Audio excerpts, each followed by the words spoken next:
that is what, that because people should treat me in that way, that I should treat people in that way. Does that necessarily mean that I have to believe in a God? Okay. I am the greatest.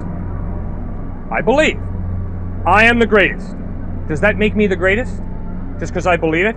Just because I want to give myself significance and dignity? Does that mean I am the greatest because I say that? If in reality I'm an accidental collection of atoms. If you had a great teacher all semester who at the end told you that you didn't get a 90 on the test, you'd be expelled. Now I agree with you that one of the, and maybe the likely choice is to say that he's a manipulator. There's something wrong with this guy. Right. But isn't it also possible that he's telling you this not because he wants to manipulate you, but because he honestly believes that, even though it may not be true, is it possible that he's merely deluded and thinks? Yes. Now, I'm not even saying I necessarily think that about Jesus, but isn't that at least a possibility? Yes, sir. He thought he was the Son of God, but he wasn't. Correct. It's possible that Jesus was deluded. So what I'm saying is that I think that saying that he wasn't the Son of God does not necessarily state that one can't think he's a good teacher. I think it's possible for him to be both. If you were saying that he said that he thought he was a good teacher, and you said, well, basically, you can't think he's going to be a teacher because you don't think he was right about being the Son of God because he must have been lying. All right. I think there is another option. He could be a good teacher of morality who thought he was the Son of God and wasn't. I don't think that changes the value of what I'm taught. Right. But it definitely is a statement about him.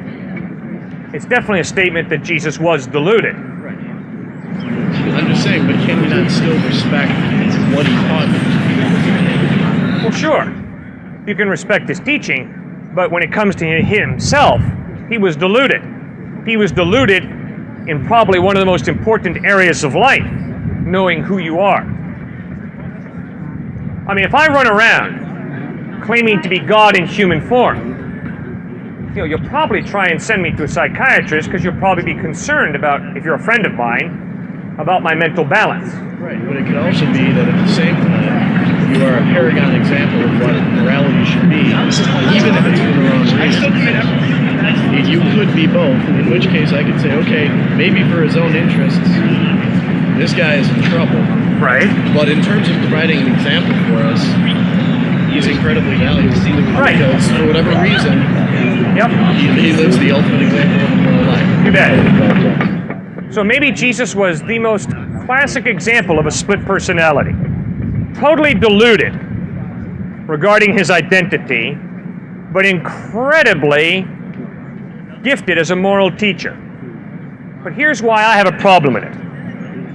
A person who is deluded usually is not capable of carrying on the quality of relationships that Jesus carried on. I mean, there was a tremendous transparency in his relationships, a tremendous vulnerability, a tremendous honesty, a refusal to play games, a brutal honesty with hypocrisy, where he nails hypocrisy. Secondly, study Jesus' analysis of the human dilemma, and it's amazingly on target. He points out that our real problem is not lack of education. Our real problem is a twistedness at the core, a selfishness, a pride. Well, go over your own life, go over your family's life. And it's incredible how accurate his analysis of the human dilemma is. So in light of the depth of his relationships, and in light of the piercing analysis of the human dilemma that Christ gives, to conclude that he was deluded, fairly hard to maintain.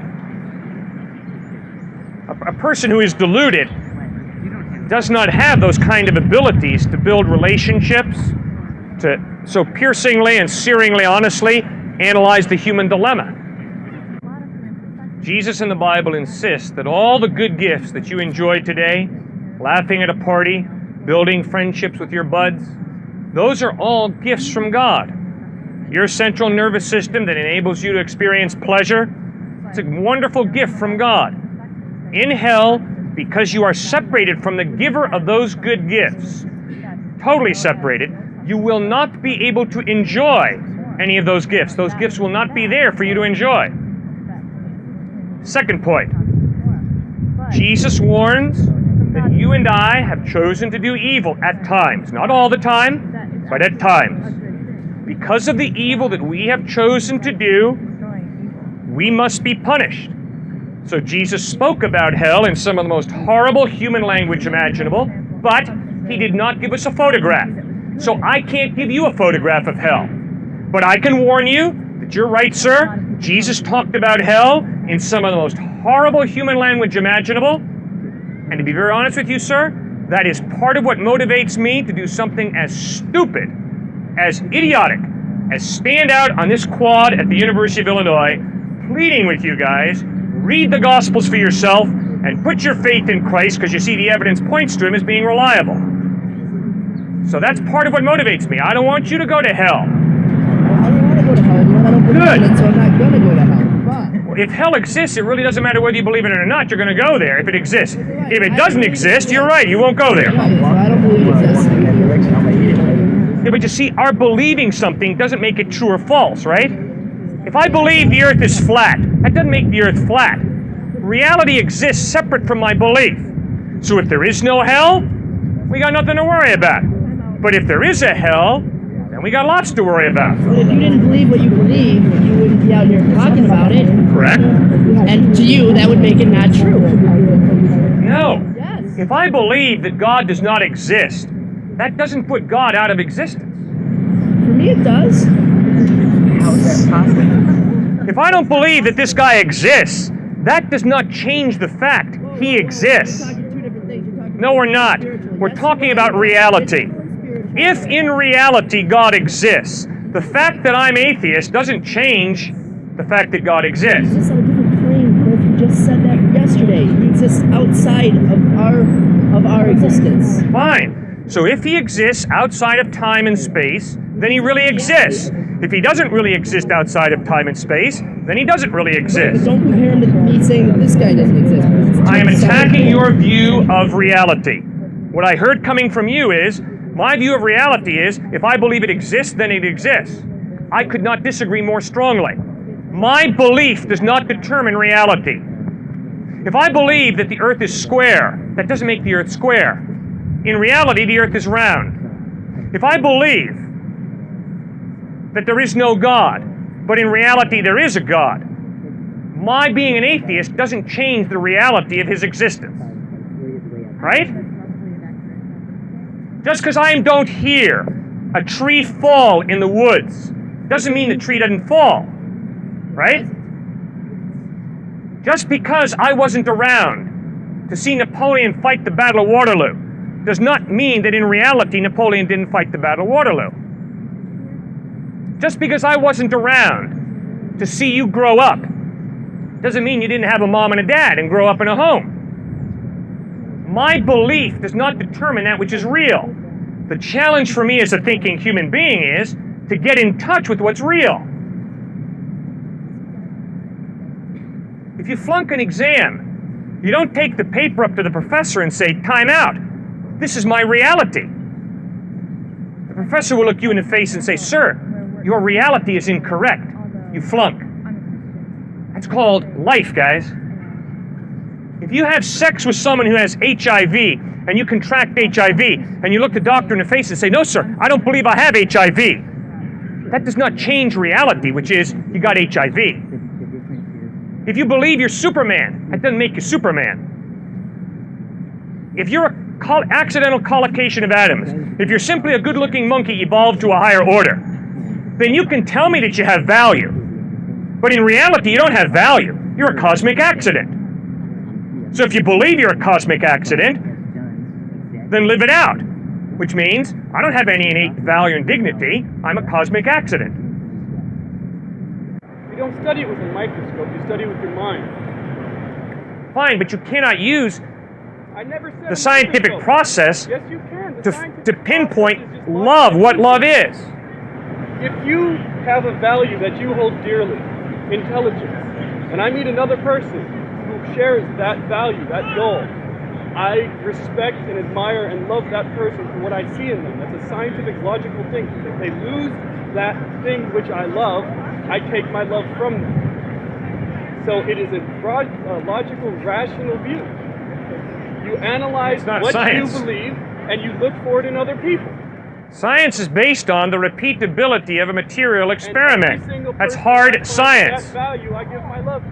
Yeah, you can't scientifically pinpoint love, You justice. can't scientifically pinpoint an electron either. By that argument. So what? So, but they're there, and we have proven their existence, and we study them logically and rationally, but we can never pinpoint them. We can never study them with a microscope. Right? It's the same principle. You can study love just as you can study other. No, there's not an electron called love. I didn't say there was. I'm making an analogy, not a direct relation. Well, obviously, I disagree with your analogy. Obviously, we're arguing that electrons have a physical property, and we're arguing that love does not have a physical property. I didn't That say it doesn't had mean any it can't be physical property. studied. Energy doesn't have physical You properties. cannot scientifically study love Why not? because it has no physical property to it that you can experiment with, that you can analyze. It is beyond observing, physically, materially. You can't do it. If you can't observe it, then how can you experience it? You experience love. You can measure it. You can say, well, I mean, you can quantify love. You can study love. You can observe love. Oh, really? What is it? I don't know what it is, but I Well, can then how can you observe it? And I can develop. I can make observations of it based on scientific methods. Like, do I love that person? You know, did I fall in love with this guy sitting here? No. Okay, then that's different from when I fall in love with this girl. It's quantifiable that way. You can study it Well, this way. of course you can doesn't study it, have but to- it's not a scientific It doesn't study. have to manifest itself in existence. You don't have to be able to hold on to it. But if you're aware that it exists, you can study it. You can study it. Of course you can study it. But you don't use material experiments to study you don't it. use material experiments. But Fine. you can still study it. Sure you That's can a study it. scientific process. You can study God as well. I Sure you can't can. study God. I don't believe it exists. Well, just because you don't believe love exists doesn't change it from existing. And just because you don't believe God exists doesn't change him from existing. But if you can't, just because you believe God exists doesn't mean he exists either. Correct. But presumably you don't believe he exists because you can't find any evidence to study him with. So I think that's a valid point. And I think the overwhelming evidence is that God does exist. The order and design of the cosmos, life coming from life, not from non-life, moral absolutes, love, clearly points to reality being more than matter and energy. There's got to be some type of spiritual being who creates us and gives us these abilities, these values that are intangible, that you cannot put in the bottom of a test tube or under a microscope, but that are very real. And you're right, you can think about them and study them. Just because we don't understand the complexity of life, though, doesn't mean that it couldn't spring from random happenstance or whatever you would describe that. Yes, but if you say there is no God and you limit all of reality to matter and energy, then if all of reality is matter and energy, you do not have the possibility for love as a free choice. Because everything that you and I do is biochemically determined. So that well, means... be biochemically determined. Just because we don't understand how that process works doesn't mean that love doesn't exist. And quantum mechanics tells us that nothing is actually determined. There could be the supernatural just because we can't explain why it would exist. Just because we can't explain why God would exist or how God would be manifested doesn't mean he exists or doesn't exist. I mean, you got to go on your faith, I'll go on mine. But according to scientific evidence, he doesn't prove God one way or another. The question is, what does the evidence point to? Is it more plausible to believe that order and design come from chance, or is it more plausible to believe that order and design come from an intelligent mind? Is it more plausible to believe life comes from life, or is it more plausible to believe life comes from non-life? Guys, for me, those are simple. Life comes from life. Never does life come from non-life. But an atheist is someone who says, I believe life comes from non-life. Where did God come from? He is eternal. He has no beginning. He doesn't come from anywhere. Kind of a paradox. No. It's just the same as my naturalist atheistic friends who say the universe is eternal. They're choosing to believe matter and energy are eternal. I'm saying, You can't have life coming from non-life. It's far more reasonable for me to believe in the beginning life, in the beginning God, than it is for me to believe in the beginning matter and energy. You never get life coming from non-life. Why not? What do you define life as? Well, would you please give me an example of when life comes from non-life? When does the animate come from the inanimate? I can't think of one example. If God has the keys to the kingdom, so to speak, why would he need us to do anything at all if A, he loves us, B, knows that according to the world, at least as you understand it, most of us are headed, the majority of us here are headed to a lake of fire, myself included. I'll be the one with the red flag. But at the same time, C, he can change the rules however he wants because he does happen to be God, and he can say, maybe there doesn't need to be a hell after all, or maybe it should be, there's no lake of fire, but maybe you're just stuck watching Mission Impossible reruns or something like that. Why, if knowing that the system is set up the way you've described, but also that because God is in charge of it and is infinite and can set up the system however he wants, how come he then, at least in your worldview, says, except of course that I'll be shoveling most of these people into hell because of the rules that I have set up. And this is how I show my love for mankind, by dooming most of them to hell. My argument is simple. The all-powerful God chose to partially limit his power by creating you and me free. Because you and I are free, we are responsible for the decisions that we make. And if we choose to live our lives separate from God, he is not going to force us against our choice to spend eternity with him in heaven. Instead, respecting our individuality, respecting our free will, he will honor our decision to live our lives separate from him, and we will spend eternity separate from him. If, on the other hand, we choose to live our lives together with him, then he will honor that decision, and we will spend eternity together with him in heaven. You make your own bed, and you lie in it. I make my own bed, and I lie in it. The all-powerful God has chosen to partially limit his power by giving you and me a free will. Because you are free, you are responsible. Now, I'm going to repeat that a few times because I know how antithetical that is to what you're taught in philosophy class today. Because you are free, you are responsible. Because Adolf Hitler and the Nazis were free, they are responsible for Dachau and Auschwitz. Because I am free, I am responsible if I date rape. Because I am free, I am responsible for my racist attitudes.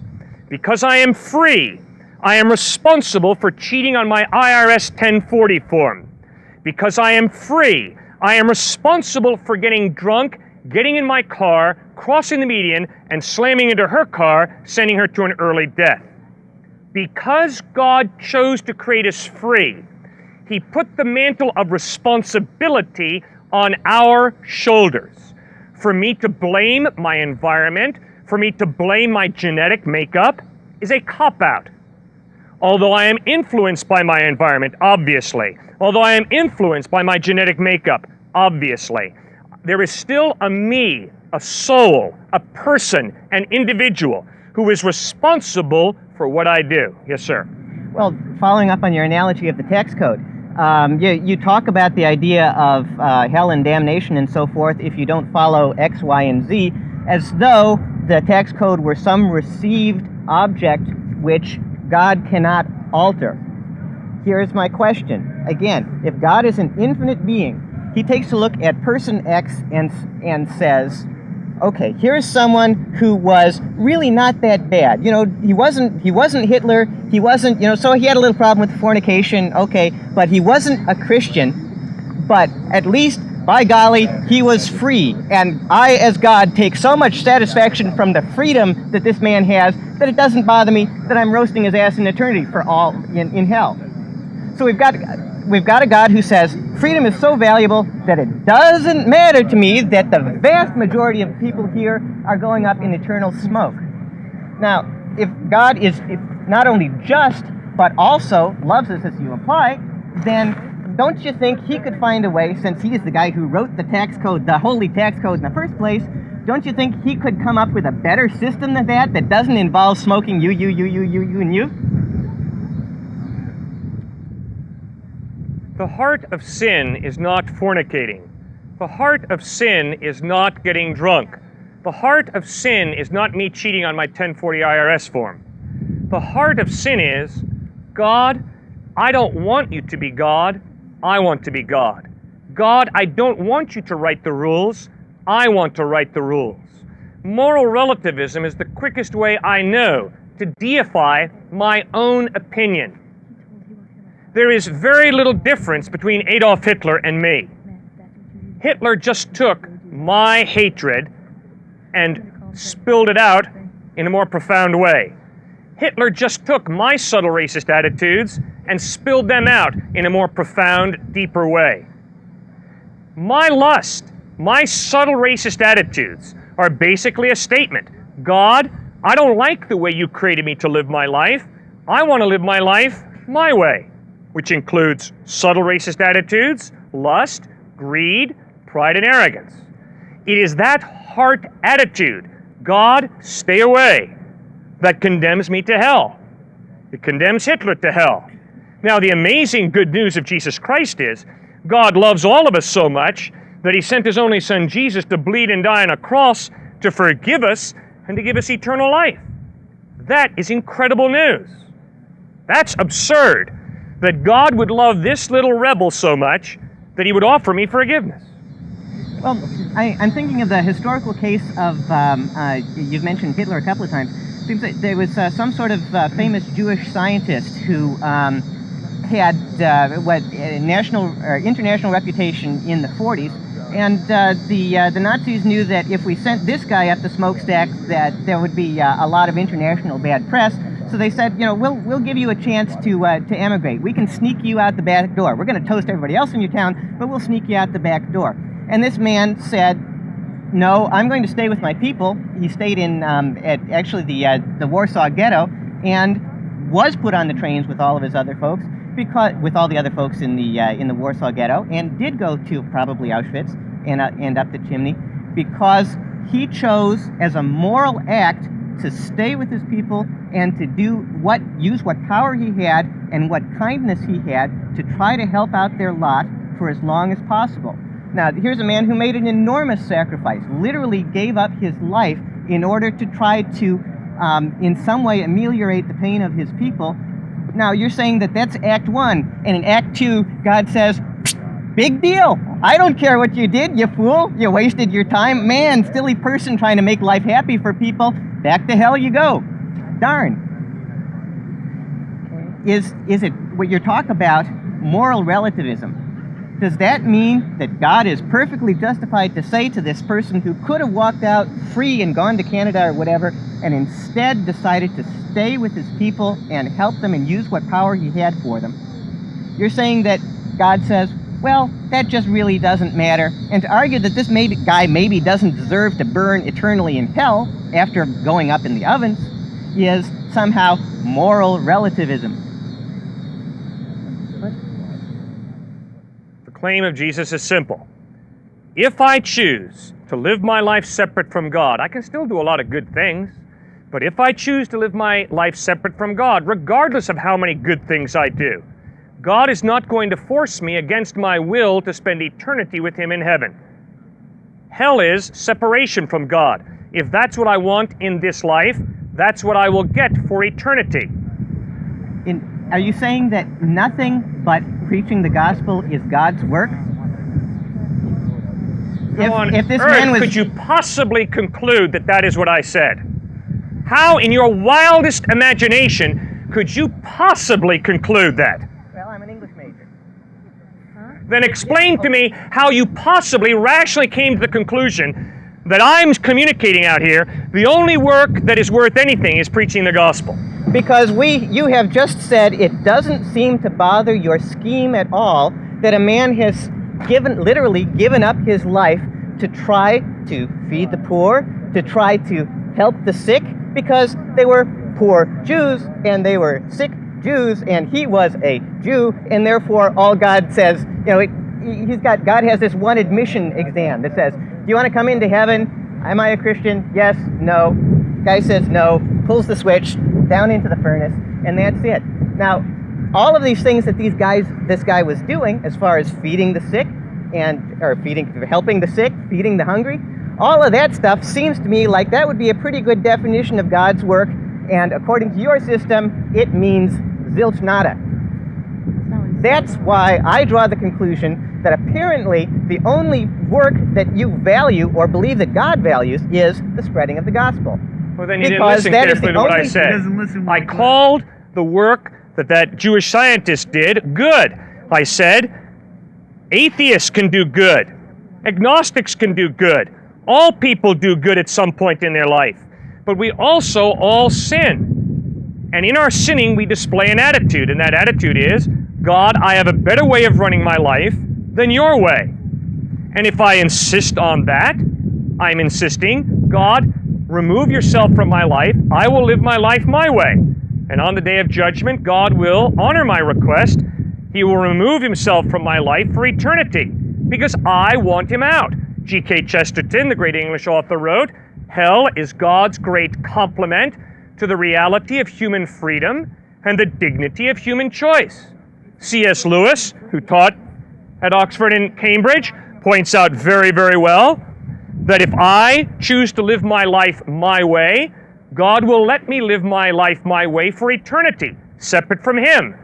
It's that simple. It's not a statement that an atheist doesn't do good deeds. Many atheists do wonderful deeds. Many agnostics do wonderful deeds. And that's great. They have value in themselves. Every good deed has value in itself. But when it comes to living your life together with God, if you don't want to live together with God, God is not going to force you against your will to spend eternity with him in heaven. It's that simple. Why do people suffer?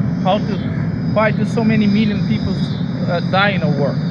Like, why should God take us through suffering if he can do anything? Okay, good question. Ultimately, I do not know why God allowed evil and suffering. For thousands of years, philosophers and theologians have struggled with that question.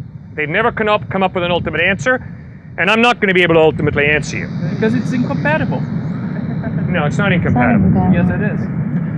It is totally possible that an all-powerful God would choose to partially limit his power by creating us free.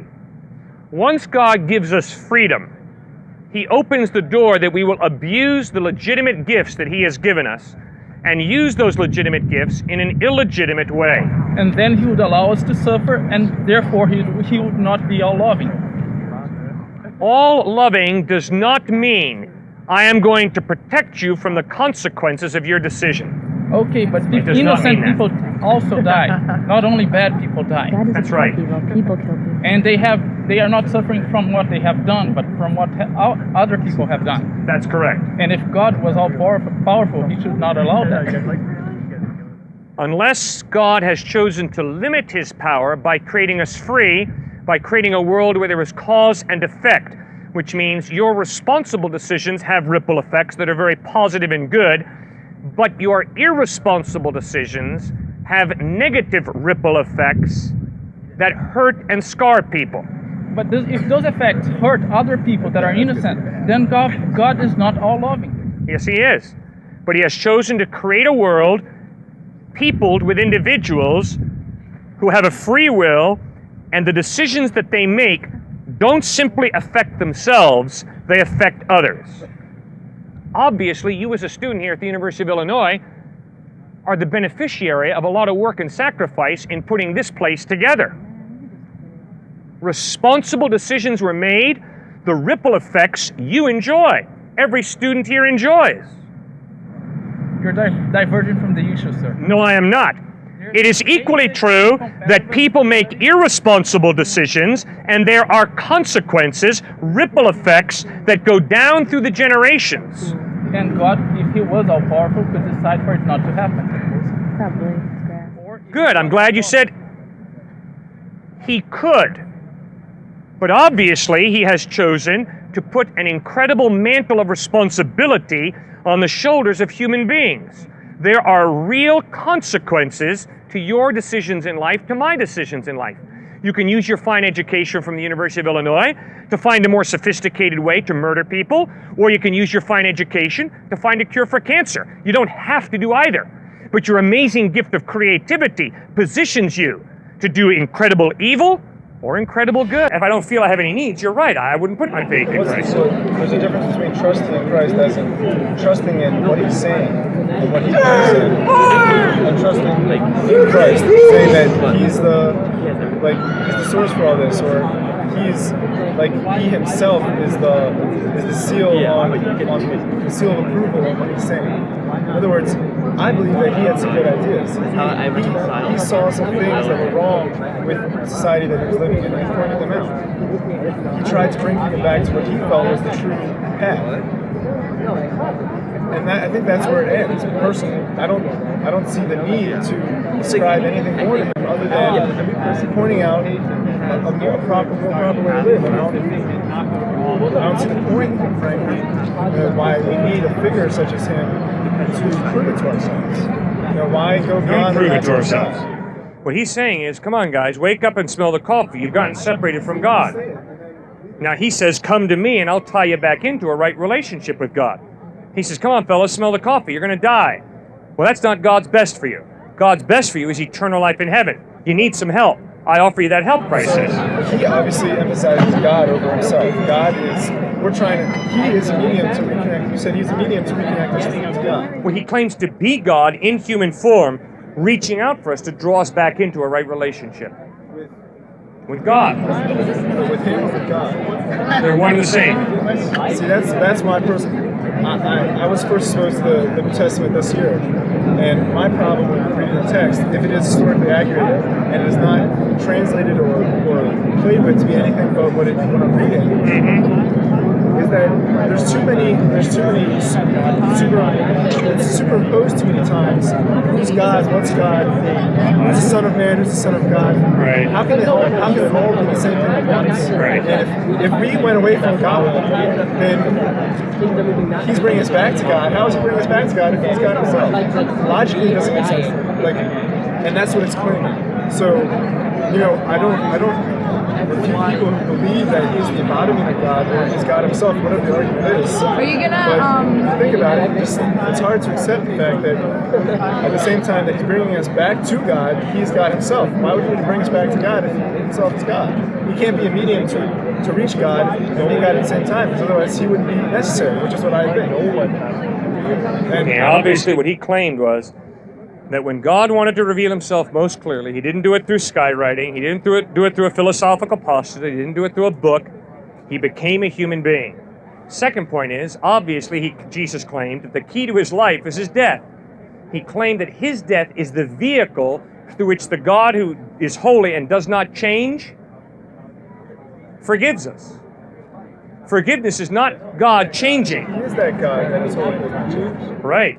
But he's that God But he just changed. sacrificing his life on a cross. Now, obviously, he disagrees with the Muslim view of God. The Muslim view of God says God does not change, meaning literally, God never changes. Well, the Bible agrees with that, but the Bible points out that God's goodness is not just revealed in his wrath towards evil, but it's revealed in his willingness to forgive. And Jesus insists the way that God forgives is not by saying we'll sweep it under the rug and boys will be boys and we'll shrug our shoulders. No, the way God forgives is by laying down his life in the person of Christ to take the hell that we deserve, the just punishment for our sin, thereby offering us forgiveness.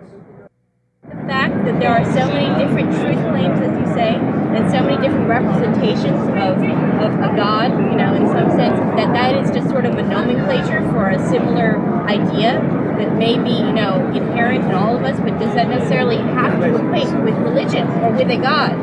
In the sense that, can I treat people with respect and with, generosity and magnanimity just because I respect myself? And I believe that is what, that because people should treat me in that way, that I should treat people in that way.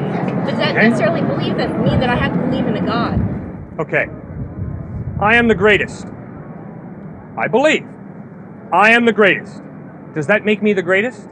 Just because I believe it? Just because I want to give myself significance and dignity? Does that mean I am the greatest because I say that? if in reality I'm an accidental collection of atoms, not only am I not the greatest, but I'm an accidental collocation of atoms. I'm a cosmic accident. I don't have value. I don't have innate dignity. You create your own value, though. Fine, I'm the greatest. You can think that. Exactly. You may not do so well. You can think that all you want, Cliff, but in reality, you're not the greatest. So I can truck around here saying, I'm a human being. Aren't you impressed? Aren't you impressed? I'm a Homo sapien, a human being. Can't you just feel the dignity oozing from my pores? No, you're one among many species.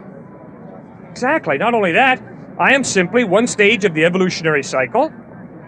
I don't have any innate value. I just happen by accident. Why does that preclude value? Because in order for there to be value, there has to be purpose and meaning. In order for there to be value, there has to be someone who has created you for a purpose. If there's no purpose, if you're a cosmic accident, then it really doesn't matter whether you murder the guy or whether you feed him dinner. It's just whatever you choose. He's an accident, I'm an accident. So if I want to feed him because he's starving, great. But if I want to murder him and steal his backpack, great. That's my arbitrary decision. Maybe it doesn't matter in the long run, but maybe it matter in your own life, in the significances of your own life. Exactly. But it doesn't have to mean that has to reach back to a God and that you are the mere instrument of his. In order for him to have innate value, he has to be more than an accident. There has to be a creator behind him. Why? Because if there's no God behind him, if evolution tells the whole story, then he's a cosmic accident.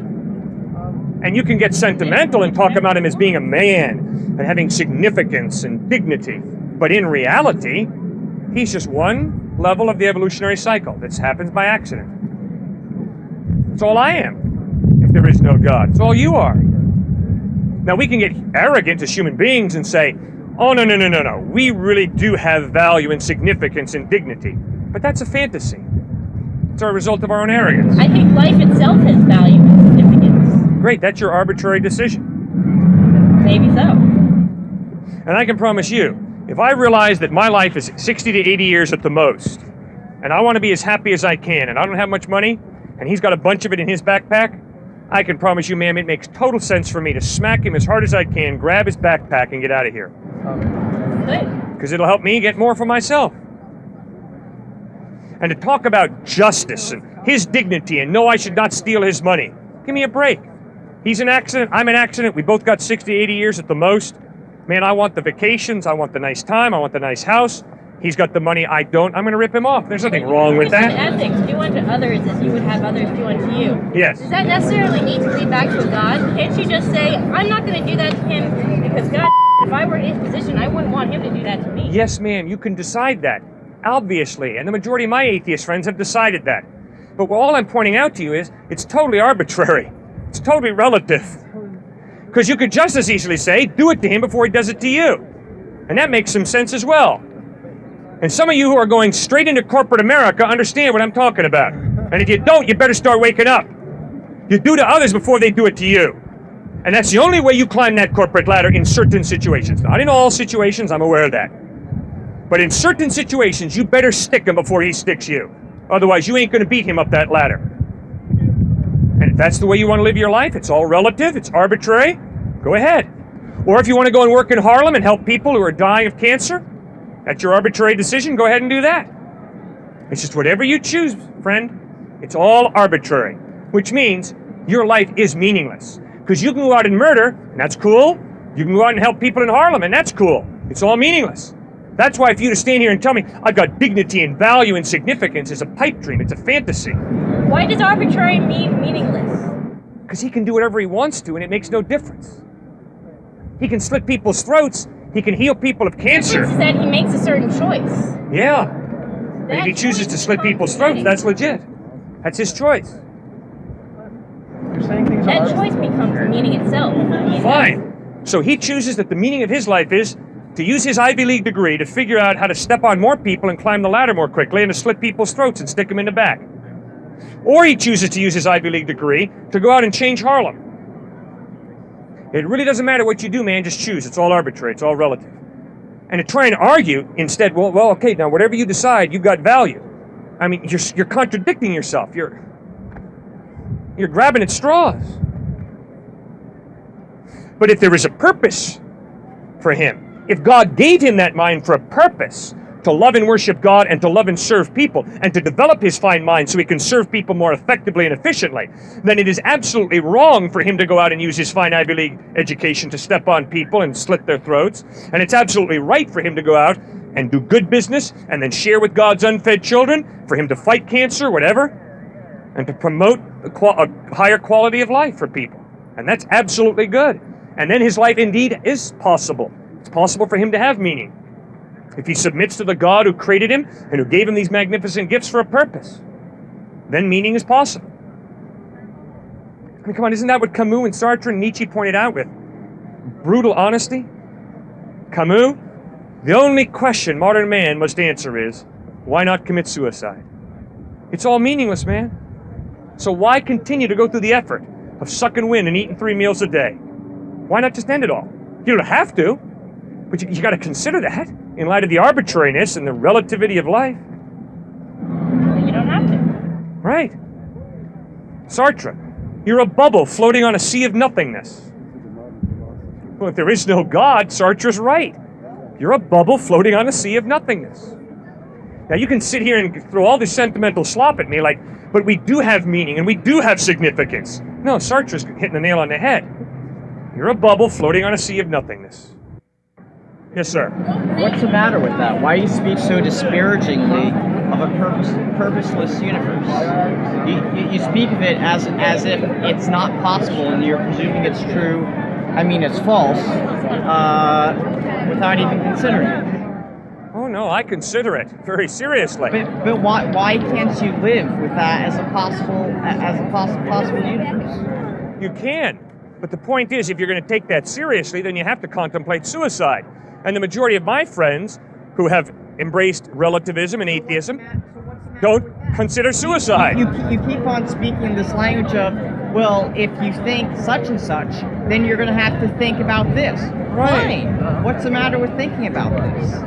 You speak of it as if it's already a sin before you've decided that, presuming that sins already exist. All right. I get 2 issues that you've raised, very good ones. All I'm asking is be consistent with your worldview. How am I being inconsistent if I acknowledge that we live in a purposeless universe, save for whatever purpose I decide to create for myself? Where am I inconsistent? You're inconsistent if you don't acknowledge the absolute futility of your life. But I do acknowledge that. Good. So why do you keep on saying that I don't or suggesting it? I don't know for you as an individual. What I do know is I've spoken for 20 years on university campuses, and I've only had 1.5 American university students communicate clearly that they have struggled with the despair of atheism. One was a student from the former Soviet Union who I met at Northwestern University. And he said, Cliff, you're right. For me, there is no God, and because there is no God, life is meaningless, morality is relative, and death is the end.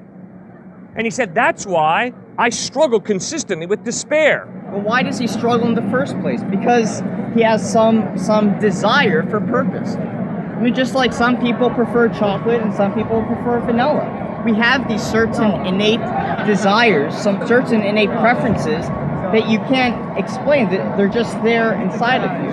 I mean, why do you have blue eyes and not brown eyes? Well, I mean, you could analyze it genetically, but that's just part of your state. Okay.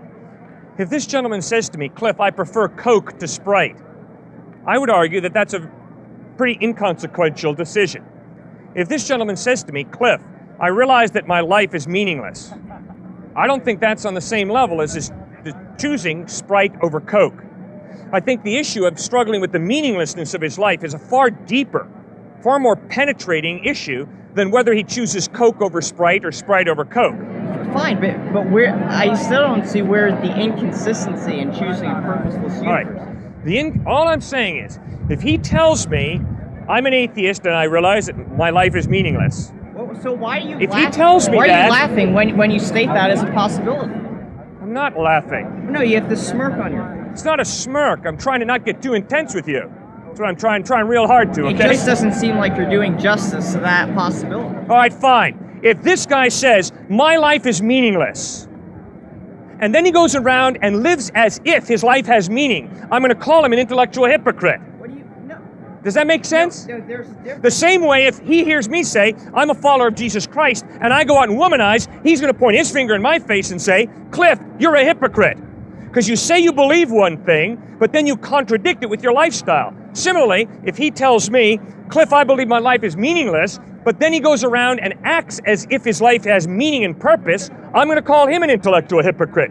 He doesn't have the guts to live out what he says he believes. Now, does that make sense? No, it doesn't. You are misunderstanding what I'm saying, or maybe I'm not expressing myself clearly. I'm saying there's not. I am saying that when I speak of a purposeless universe, I speak of the universe, as in there isn't a God.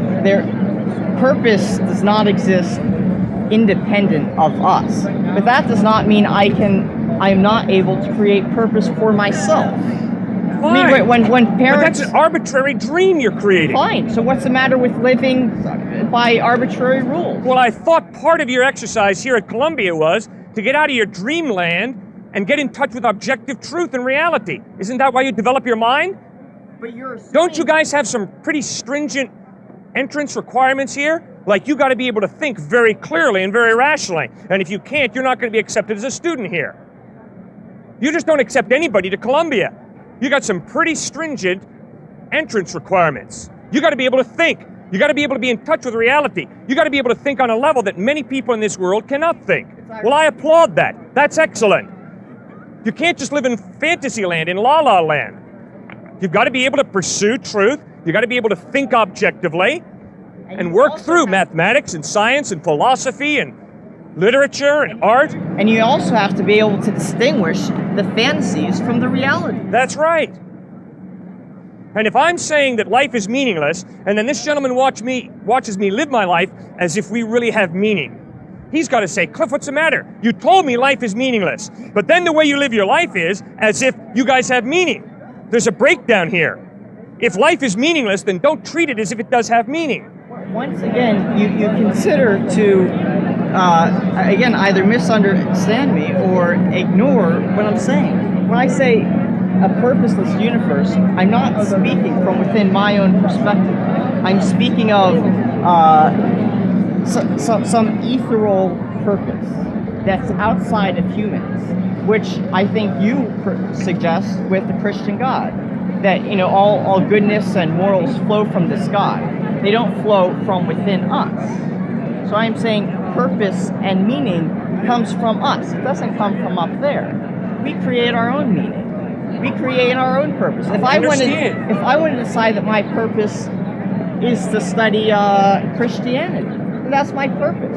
Fine. And if you see me not studying Christianity after I've claimed that I've decided that my purpose is to study Christianity, then sure, you can call me a hypocrite or inconsistent.